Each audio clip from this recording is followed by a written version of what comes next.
The biggest names in sports are all on IsraelSportsRadio.com. Proud to introduce Dan Shulman. Dan, how you doing out there? I'm doing great. Thanks for having me.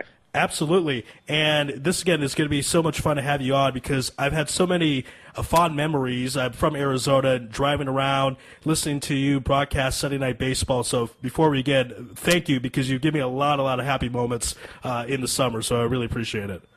Oh, it's my pleasure. I'm lucky to do what I do, and I'm sure you feel the same way. So it's good to hear stories like that. Yeah, you know, it's obviously not that I'm saying I'm at your caliber, but it is fun to talk to a fellow broadcaster. And one of the things I'm curious about, because I do broadcasting for the local football here in Israel, how do you handle a blowout? There's one of the things I have not mastered yet, because when a blowout occurs, you know one team can't get back. It's very unlikely. It could happen, but not likely. And you still got to broadcast the game and try to make it entertaining for the public. So how do you go out doing that?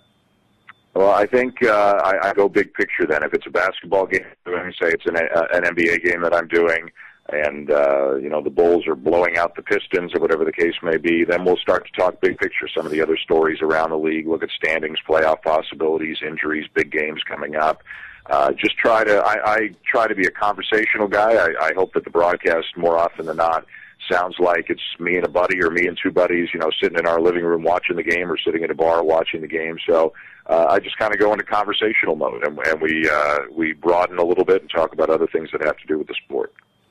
Another thing I want to know, because this is something else I deal with, players could try to pretend that they don't read the newspapers, don't watch TV, listen to the radio, but that's a lie. They do. They know what we're saying. They know what we're saying about them.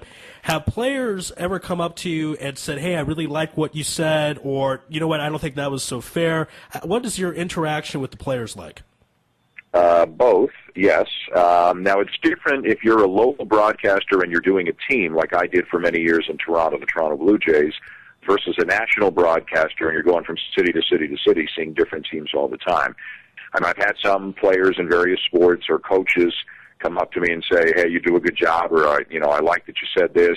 And I've had some come up to me and say, that wasn't right. And I've had some be angry with me with things that I've said every now and again. So, you listen to all of it. It's you can learn from it. You can learn from the compliments. You can learn from the criticism. So, but at the end of the day, I have to, I have to be true to myself and say what I feel I should say. But we're always learning. I think the day you think you can't get any better is the day you start getting worse. Great point. I guess that's the best thing you got to do is try to use it as constructive criticism and improve. Yeah. Now, you had a very famous call. I'm sure you've had very, very great ones, but probably the one that's the most famous, Barry Bonds' 756, kind of a tough situation because he's breaking Hank Aaron's record, but all the allegation of the time, people didn't know how to treat the record. What were the thoughts in your mind when you were making that call?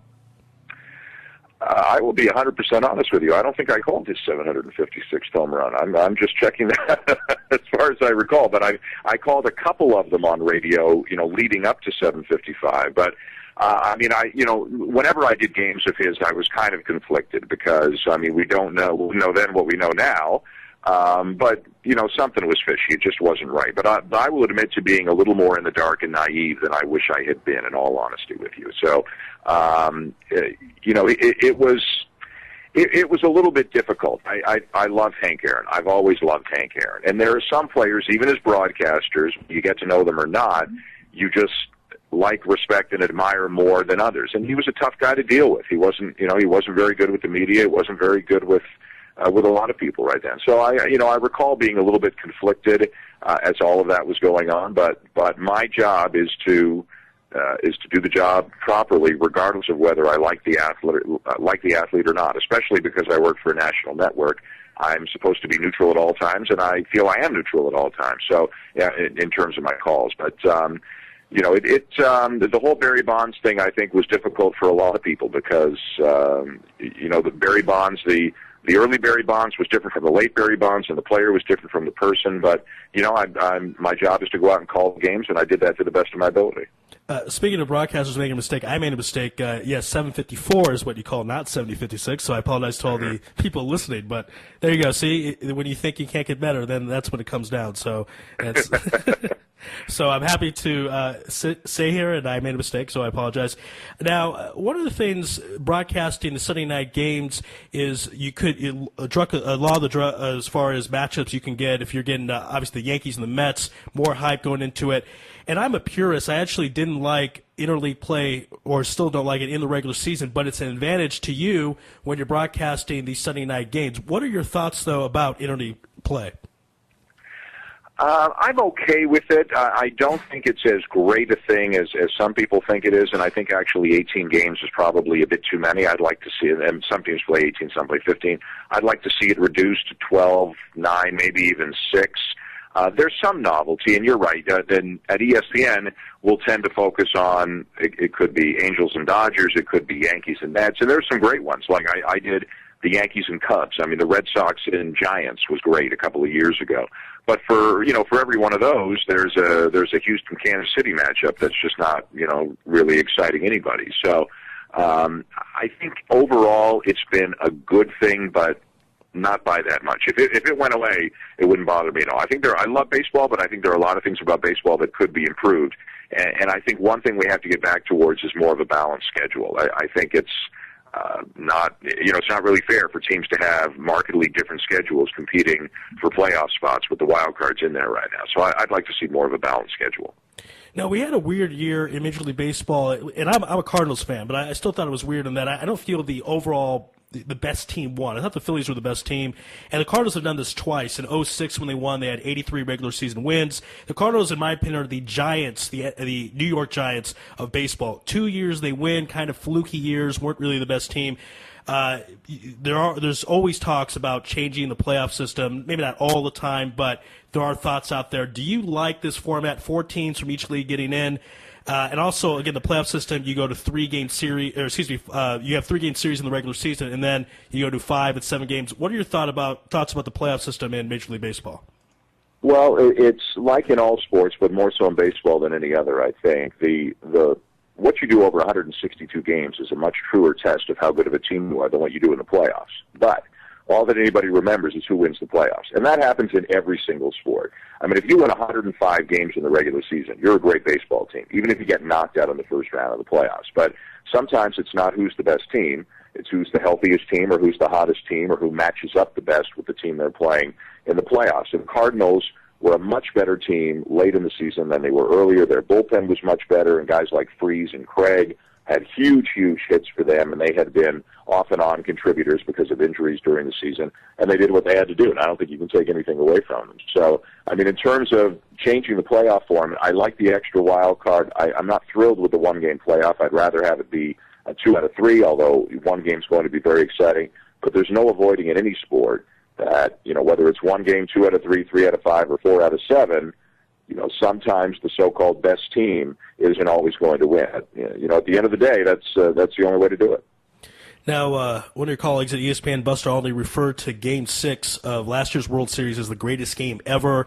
It was a certainly exciting game. I was with a friend of mine in Jerusalem. We were up till 7 in the morning watching the game. I thought it was great. Do you personally think it was the greatest World Series game or greatest game ever? I think it was the most exciting game probably ever, certainly the most exciting game I've ever been at. Only once before in history had a team been one strike away from winning the World Series and not done it. And then it happened twice in the same game right. to the Texas Rangers. It will never happen again. So in terms of that, there was more drama, more excitement, more, nail-biting, edge-of-your-seat anxiety than you'll ever have again in a baseball game. It's impossible for all that to happen again. It wasn't a well-played game. There were all kinds of errors early, and it was ugly. But all that anybody remembers is the 9th, 10th, and 11th innings. It was the most exciting game, I think. But in terms of best game, I think there were some other games that were, played better. But I've done God knows how many games I've done in my career, and I will remember that game, I'm sure, longer than any other game. Hi, Dan. This is Rafael with you right now. First of all, I just wanted to say I'm honored to talk to you as a Canadian as well. It's great to have a Canadian broadcaster. Oh, where are you from? Well, my mom is from Canada. I have 3 passports, but I call myself part Canuck. So Okay, good for you. I'm being outnumbered right now, so thank you, Raphael. Okay, so I just we have a lot of listeners in Toronto, and I just wanted to get we know you work for TSN and The Fan, which a lot of our listeners listen to in Toronto. Can you give us a little preview or what you're expecting of the Jays this year? Do you think they can contend in the AL East? I think they've got a chance. I think they're getting better every year. I think they're going to be better than they were last year. They'll win more than 81 games. The extra wild card could help them. The problem is there are so many good teams in the American League. I mean, you're always fighting with the Yankees and the Red Sox, and the Rays are good. And when the Angels went out and got Albert Pujols, I mean, that made them a force as well to contend for one of the wild card spots if they don't win the American League West. So I think the Jays are good, getting better. I think they've got a great management team. Their farm system is now considered to be one of the best in baseball. I know people are impatient. I understand it. I'm born and raised and live in Toronto. And, the Jays haven't been in the playoffs since '93. The Maple Leafs haven't won the Cup since '67. I feel all that stuff. So I know it's hard to be patient. I think good times are coming. I'm not sure they're going to make the playoffs this year, but I think in the next 3-4 years, I think for sure the Blue Jays are going to make the playoffs probably more than once. I think they're really good, and I think they're on the right path. Okay, just one more question on the Blue Jays. I've always wanted to ask someone from Toronto. What do you think of the development of Jose Bautista? Do you it's kind of strange, he comes from Pittsburgh. I think the most home runs he ever had there was 20 or maybe even less, and suddenly he comes to the Jays and absolutely explodes. What do you think of Bautista's development with the Jays? Why do you think he's playing so well the last couple of years? My two guesses, and I'm not around them on a daily basis because ESPN doesn't tend to do many Blue Jays games, right. But I think one is they gave him a chance to play, and they didn't yank him out of the lineup if things weren't going well. I think they gave him some confidence and said, we're going to stick with you and see what we have here. And the other is what he says is a timing mechanism that Dwayne Murphy, who was the hitting coach of the Jays a couple years ago, had said, you got to get your foot down earlier. You're late on everything. Just get your foot down earlier. And it's just a timing thing. And those are the two things that I think of. But about confidence, I will tell you, in my dealings with professional athletes, it amazes me how important confidence is, even to these guys. You'd think, they've always been the best of the best of the best, grade school, high school, college, the minors, whatever. Yet their confidence for many of them is very fragile. And if they have a coach or a manager or somebody, say the right thing to them, handle them the right way, find the way to unlock that confidence in them, it can really go a long, long way. Okay, now we're going to move on to college basketball. And before we do, I got to say, how does a guy born and raised in Canada, out of all places, become such a huge college basketball guy? I played basketball as a kid, not very well, but it's the sport I played, and so I really liked basketball. And I'll tell you the moment I remember it turning. We went down to Florida to visit my grandparents in March of 1983. And, the world was a different place. No internet, and television was very different then. And in Canada, we didn't get much basketball on TV back then. And this was a famous NCAA tournament where North Carolina State upset Houston. They beat Louisville and Houston to win the national championship, Jim Valvano and all that. And I remember, not going to the pool, not going to the beach, not going to the mall. I remember being glued to TV and just got hooked on college basketball, just the emotion and the passion of it. And from then on, I was hooked. And I just love it. I love basketball, and I specifically love college basketball, and going around the country to places like Kansas and Duke and Kentucky and North Carolina. It's just a lot of fun. There's nothing that beats it. Okay, can you tell us what it's like, or tell our listeners really what it's like to be partnered up with Dick Vitale? I'm sure everyone would love to hear that. Well, if you don't know who he is, he's tough to explain. If you do know who he is, it's exactly what it looks like on TV. He's the most energetic person you'll ever meet in your life, and it's like being on a ride at an amusement park. You just never quite know what's going to happen next, but it's going to be fun and exciting. And we get along great. We have a super relationship off the air and on the air. We've been working together for about 10 years right now, and if you're with him, it's not going to be a dull day. Speaking of Dick Vitale, you guys had a crazy game earlier this year in December at Assembly Hall in Bloomington, Indiana. You guys got to call the Indiana-Kentucky game. We have a lot of listeners from Indiana, from Bloomington and the Midwest area. What was it like for you when you suddenly, called the shot when Watford made it, and suddenly out of nowhere, 10,000 people run on the court. What were you feeling? Were you scared? What was it like?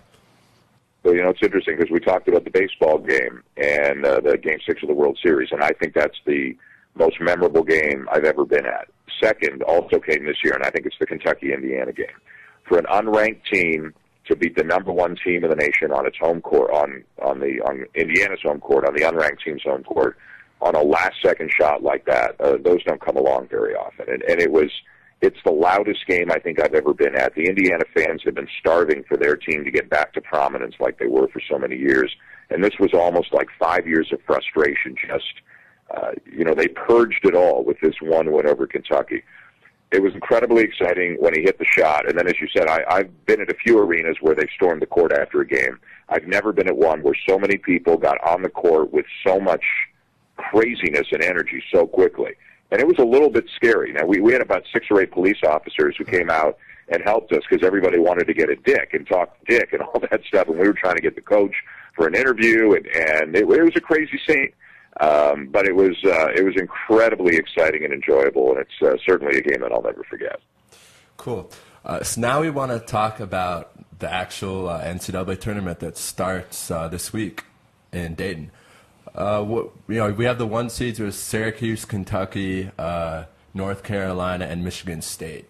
Who out of those number 1 seeds, who do you think has the best chance either to make a run to the Final Four or even win the whole thing?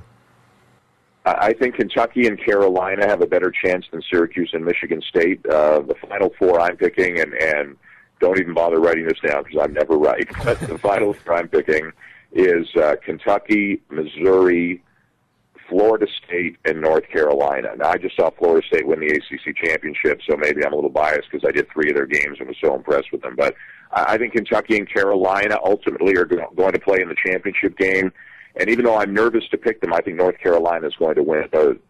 Sometimes they haven't shown quite enough mental toughness for me, dig down deep when things aren't going well and find a way to win a game.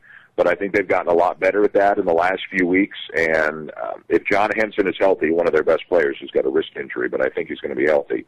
If he's healthy, I think they've got a great chance to win it all. And I think a Kentucky-North Carolina final would be a great game. Right, as you mentioned, John Henson has that wrist injury, but the NCAA committee said that the reason why they gave them the number 1 seed is because Coach Roy Williams said that he should be playing this week. Yeah. Okay, yeah. So actually I wanted to tell you I also picked Missouri to go in the Final Four, and everyone keeps calling me crazy, but if you look at this team, if you watch this team, they're pretty much talented everywhere. They have Radcliffe down low, they have the Presley brothers, they have so many good players, Kim English, and could you just tell us real quick why you think the Tigers are such an explosive team? I'm sure everyone would rather hear it from you than me. Well, people who are picking against them are doing it for the same reason people have picked against them all year, and that's that they're very small. They really start 4 guards. But they are incredibly talented, incredibly quick, great shooters, share the basketball as well as any team that I've seen in the country this year. And they have a lot of that chip-on-your-shoulder toughness that I love. They've been doing it all year. And I think that helps a team. I think when a team plays a little angry with a little bit of a chip on their shoulder, that helps them. I also think they've got a pretty good bracket right now. I think Michigan State's really good, and Tom Izzo's a phenomenal coach. But I don't think this Michigan State team is as talented as some of the other Michigan State Final Four teams that we've seen in the past. They're tough, and they're good, and they're together and all that. But I just believe in Missouri. I think they're going to keep proving doubters wrong, and I think they're going to get all the way to the Final Four. Okay, do you have any mid-majors that we should watch out for that you think can make a serious run or have that big upset, kind of like VCU, Butler the last couple of years? I don't know if anybody's going to get that far, and certainly nobody predicted VCU or Butler or George Mason to do what they did in recent years. But I do think in the first couple of rounds, the mid-majors are going to do great. I think they're underrated, and I think some of the middle-of-the-pack teams from the big conferences are really not that good. Before the brackets came out, New Mexico and Long Beach State were 2 teams I was really thinking I was going to pick to go deep in my pool. They're playing each other in the first round, so I'm going to lose one of them. But I think whoever wins that game can beat Louisville in the second round. I think UNLV is dangerous and that they've got a chance. I know they're not playing well lately, but I just got a feeling about UNLV that they can do some damage and maybe get by a Baylor or a Duke if they get that far. Harvard is good. Montana is good. Belmont is a scary team as a 14 seed. They only lost to Duke by 1 back in November. There are a lot of good mid-major teams, and a lot of what are characterized as upsets I really don't think should be upsets. I think we're going to have a lot of the mid-majors win a game or two. Right. I was actually looking at the betting in Las Vegas, and there's some games where the 11th seed is favored over the 6th seed, and even some games where the 12th seed maybe is not favored over the 5 seed, but it's pretty close. So I think we're going to have a great tournament this year. So we want to put you right now on the spot, and we want you to tell us who is going to win the national championship this year, according to Dan Shulman. North Carolina is what I'm picking. So I got to be consistent. I've said it on other shows. I think North Carolina will beat Kentucky in the championship game to win it. All right, Dan, a question I want to know from a broadcaster's perspective. You've broadcasted in college basketball and baseball, and give us rivalry-wise, compare Yankees, Red Sox, Duke, North Carolina, because one thing you kind of jump out, Yankees have dominated that rivalry a lot more than the Duke, North Carolina is pretty close, but it's still not Yankees, Red Sox. What are your thoughts between those two rivalries? I actually think the Duke Carolina rivalry is better. They play twice a year, occasionally 3 times. The Yankees and Red Sox play 18 times a year. I think the Yankee-Red Sox rivalry was at its peak in 2003 and 2004 when they met in the playoffs in back-to-back years. But it's a great rivalry. I'm not taking anything away from it, but it happens 18 times a year. I think the rivalry I get most excited for is Duke and North Carolina. You know, you can in football there's Michigan and Ohio State, and there are hockey ones obviously. In the NBA you got the Lakers and Celtics, and they're great rivalries. And to me it's almost apples and oranges because of the different sports. But if you force me to pick what my favorite one is, it's Duke and North Carolina. All right, there we have it. And we know you're very busy. We really appreciate the time today. And this is really an honor. I kind of want to come up with extra questions just so we can hear your voice because it's just great. Thank you again so much. And ESPN was really lucky to have you. So and we were lucky to have you on the show tonight. And anytime you want to come on, we will make time and bring you back on the show. Well, thank you. I was in Israel a couple of years ago for my son's bar mitzvah, actually, and I'm hoping to come back next year for the Maccabi games or Maccabi games, depending on how you say them. So hopefully I'll be in your part of the world next summer. Oh, that'd be great. We would love that. All right, Dad, be well. Have Pesach is just around the corner, Passover about a month, so have a happy time with you and your family, and we'll definitely be in contact. All right, thanks, guys. You, Take care.